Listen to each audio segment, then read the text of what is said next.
नमस्कार दोस्तों, दिन भर के अंतर्राष्ट्रीय खबरों पर आपका स्वागत है।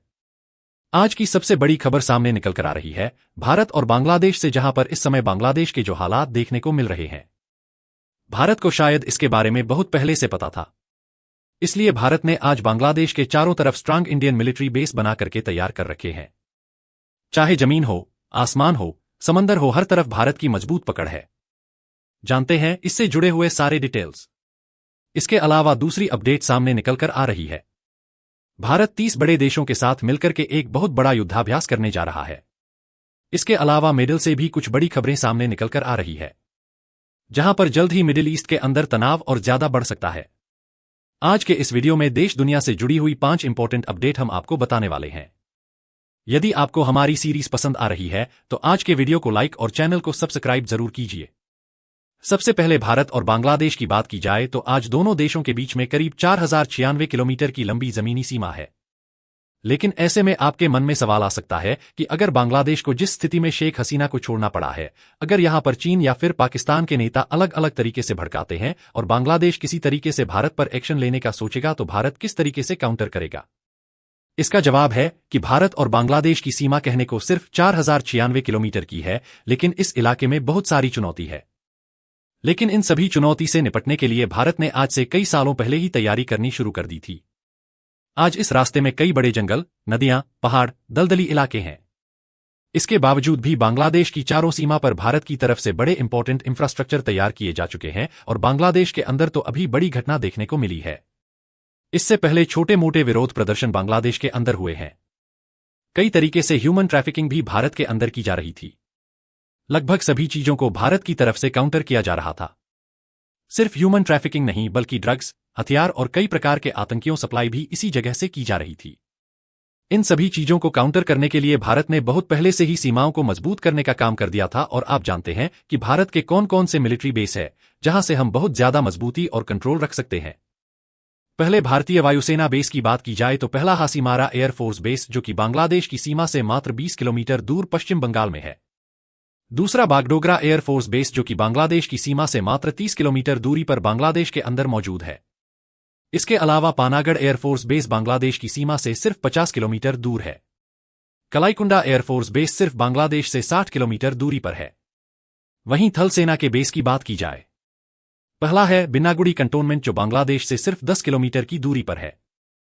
दूसरा हमारी आर्मी बेस, जो सिर्फ 20 किलोमीटर दूर है, यह आसाम के अंदर है। और तीसरा है रंगिया आर्मी बेस, जो कि आसाम में मौजूद है और बांग्लादेश से सिर्फ 30 किलोमीटर की दूरी पर है। नौसेना के बेस की बात की जाए तो INS नेताजी सुभाष, यह बांग्लादेश से सिर्फ 200 किलोमीटर की दूरी पर है और कोलकाता के अंदर है। वहीं INS पारादीप बांग्लादेश की सीमा से सिर्फ 400 किलोमीटर की दूरी पर ओडिशा के अंदर मौजूद है। वहीं थोड़ा सा और डिस्टेंस के साथ आप आगे बढ़ेंगे तो INS अंडमान निकोबार बांग्लादेश से सिर्फ 1200 किलोमीटर दूर INS कट्टा, जो तमिलनाडु के अंदर मौजूद है, वह करीब 1700 किलोमीटर की दूरी पर है। ऑलरेडी भारत सरकार की तरफ से BSF को रेड अलर्ट जारी किया जा चुका है। अलग अलग स्टेट से अलग अलग फोर्स यहां पर तैनात की जा रही है, यानी कि एक भी ढिलाई भारत की तरफ से नहीं दी जाएगी। और उसके बावजूद भी अगर बांग्लादेश में चरमपंथी ग्रुप किसी भी तरीके की गलत हरकत करने की कोशिश करते हैं तो अंजाम बहुत बुरे देखने को मिलेंगे। और भारत की इस बड़ी तैयारी से कई एक्सपर्ट इस बात का खुलासा कर चुके हैं कि भारत ने जिस तरीके से बेस बनाकर के तैयार किए हैं, इससे ही लगता है कि भारत को इस बात का अंदाजा कई सालों पहले ही लग गया था। आप क्या सोचते हैं, इस पर हमें कमेंट में जरूर बताइए। नेक्स्ट अपडेट की बात की जाए तो जहां एक तरफ भारत और बांग्लादेश के बीच में तनाव वाली स्थिति बनी है, वहीं दूसरी तरफ जम्मू कश्मीर के अंदर आतंकियों ने फिर से नई नई घटनाएं करनी शुरू कर दी है। रिपोर्ट्स के मुताबिक जम्मू कश्मीर के कुपवाड़ा में सुरक्षाबलों के शिविर पर एक बड़ा विस्फोट किया जाता है, जिसमें 2 महिलाएं पूरी तरीके से घायल हो चुकी हैं। और लगातार बीते 2 महीनों के भीतर जो घटनाएं जम्मू कश्मीर के अंदर देखने को मिल रही हैं, इससे यही लगता है कि जो एक्सपर्ट ने बताया है कि करीब 6 कमांडोज भारत के अंदर घुसे हैं, इस बात में काफी हद तक सच्चाई है।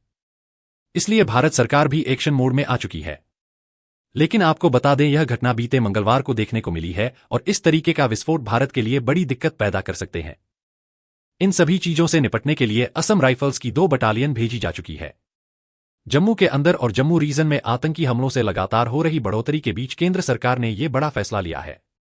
सिर्फ इतना ही नहीं बल्कि सुरक्षा ग्रिड को और ज्यादा मजबूत करने के लिए जम्मू कश्मीर में 3000 से भी ज्यादा अतिरिक्त सेना के जवानों और 2000 से भी ज्यादा BSF कर्मियों को तैनात किया जा चुका है। सोर्स के मुताबिक 40 से 50 पाकिस्तानी आतंकी डोडा, राजौरी, पुंछ, उधमपुर और अन्य स्थानों पर छुपे हुए हैं, जो कि काफी हाइट पर हुई लोकेशन है और लगातार ऐसे सीक्रेट ऑपरेशन किए जा रहे हैं जिससे इन आतंकियों का पता लगाया जा सके और भविष्य में हम किसी भी दुर्घटना से रूबरू न हो। इसके लिए बड़ी तैयारी अभी से की जा रही है। लेकिन समझ में नहीं आता कि पाकिस्तान के जहां एक तरफ दूसरे हाथ में कटोरा है, लोगों के पास खाने के लिए चीजें नहीं है, वहीं दूसरी तरफ किस तरीके से इस तरह की एक्टिविटीज को प्रमोट कर रहे हैं। पाकिस्तान की इस हरकत पर आप क्या सोचते हैं, कमेंट में जरूर बताइएगा। नेक्स्ट रेड की बात की जाए तो सबसे बड़े युद्धाभ्यास, जिसका नाम है तरंग शक्ति, इसे भारत के अंदर शुरू किया जा चुका है और इसमें करीब 30 बड़े देश हिस्सा ले रहे हैं। रिपोर्ट के मुताबिक भारत का पहला बहुराष्ट्रीय हवाई अभ्यास तरंग शक्ति 2024 शुरू हो चुका है। इसे मंगलवार को शुरू किया गया और यह तमिलनाडु के सुलूर में आयोजित किया गया है।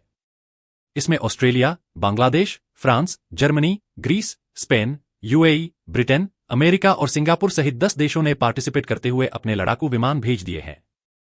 पहले दिन जर्मनी वायुसेना के 7 विमानों ने तरंग शक्ति में भाग लिया। जर्मन वायुसेना प्रमुख लेफ्टिनेंट जनरल ने कहा कि मैंने उड़ान भरी। यह बहुत ज्यादा शानदार था और 2 चरणों में होने वाले इस अभ्यास में पूरी तरीके से दोनों ही तरफ से सपोर्ट किया जा रहा है। पहला चरण, जो कि रिसेंटली शुरू किया गया है, यह 14 अगस्त तक चलने वाला है और उसके बाद दूसरा चरण 29 अगस्त से लेकर के 14 सितंबर तक चलेगा और यह राजस्थान के जोधपुर में होने वाला है। और इस युद्धाभ्यास के अंदर सिर्फ विदेशी पार्टिसिपेट नहीं, बल्कि भारत के भी जितने भी लड़ाकू विमान है पार्टिसिपेट करने वाले हैं।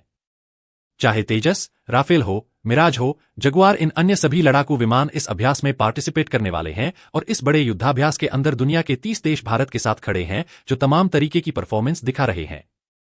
और इसी बात के लिए आप कमेंट में जरूर लिखिएगा। नेक्स्ट इंपॉर्टेंट की बात की जाए तो ये भारत के एम का यानी कि advance medium combat aircraft program से सामने निकल कर आई है, जहां पर हिंदुस्तान एरोनॉटिक्स लिमिटेड, जो कि भारत की सबसे बड़ी डिफेंस पीएसयू है, उन्होंने एक नए सेक्टर में इन्वेस्टमेंट की है। इन्वेस्टमेंट जो ऑटोमेशन चलने वाली मशीनरी है, जिनकी हेल्प से एयरक्राफ्ट को इजीली और बहुत ही फिनिश तरीके से तैयार किया जा सकता है। यहां पर बड़ी इन्वेस्टमेंट की जा रही है ताकि भविष्य में भारत के अंदर जो भी लड़ाकू विमान तैयार किए जाएं, उनके प्रोडक्शन में, उनकी फिनिशिंग में, उनके सभी कंपोनेंट फिटिंग में सभी चीजें परफेक्ट होनी चाहिए। इसलिए इस ऑटोमेशन सेक्टर में यह बड़ी इन्वेस्टमेंट की गई है। रिपोर्ट्स के मुताबिक मिनिस्ट्री ऑफ डिफेंस की तरफ से एक प्राइवेट कंपनी के साथ मिलकर के एमके को अंतिम रूप दिया जाएगा। इसमें असेंबलिंग, लाइन इंटीग्रेशन, हर तरीके के काम को किया जाएगा। और जैसा कि आप जानते होंगे कि जनरेशन के एयरक्राफ्ट के ऊपर रिसर्च का काम शुरू किया जा चुका है। भारत सरकार की तरफ से मंजूरी दी जा चुकी है, लेकिन एक्सपेक्टेशन के मुताबिक इसका जो प्रोडक्शन है 2033 और 34 में शुरू होने वाला है, जिससे शायद भारत का काफी ज्यादा डिले प्रोग्राम बोल सकते हैं। बिकॉज चाइना, जो कि जस्ट हमारे पड़ोस में है, उसने 6 जनरेशन के फाइटर जेट पर ऑलरेडी काम करना शुरू कर दिया है और इसलिए भारत को बहुत ज्यादा मेहनत करने की जरूरत है, क्योंकि अभी हम इस एयरक्राफ्ट को बनाएंगे, उसके बाद एयरफोर्स इसकी टेस्टिंग करेगी, तमाम कमियां निकलेंगे, फिर उन्हें टेस्ट किया जाएगा और फिर सारे मॉडिफिकेशन के बाद फिर इसे सौंपा जाएगा एयरफोर्स को और फिर जो कमियां निकलेंगी फिर इसे मॉडिफाई किया जाएगा। यानी कि एक लंबा प्रोसेस होने वाला है। उसके बाद प्रोटोटाइप तैयार होंगे, टेस्टिंग की जाएगी, इसे एयरफोर्स में शामिल किया जाएगा। इसलिए इसका जो प्रोडक्शन है 2033 और 34 के आसपास रखा गया है और यह भारत के लिए बड़ी चिंता का विषय हो सकता है, क्योंकि भारत के पड़ोसी यानी कि भिखारी देश पाकिस्तान को चाइना ने ऑलरेडी जेट और जेट जैसे लड़ाकू विमान सौंपने शुरू कर दिए हैं। स्वीडन से उन्हें एडवांस टेक्नोलॉजी के एयरक्राफ्ट मिलने शुरू हो चुके हैं। ऐसे में भारत को जरूरत है कि अब अपनी तैयारी को और ज्यादा बड़े स्तर पर किया जाए। यदि आप हमारी इस बात से सहमत हैं तो कमेंट में जरूर लिखिएगा। क्या कुछ कहना आपका इन सभी अंतर्राष्ट्रीय खबरों पर हमें कमेंट में जरूर बताएं। यदि आपको हमारे वीडियो पसंद आ रहे हैं तो इन्हें लाइक और चैनल को सब्सक्राइब जरूर कीजिए। वंदे मातरम।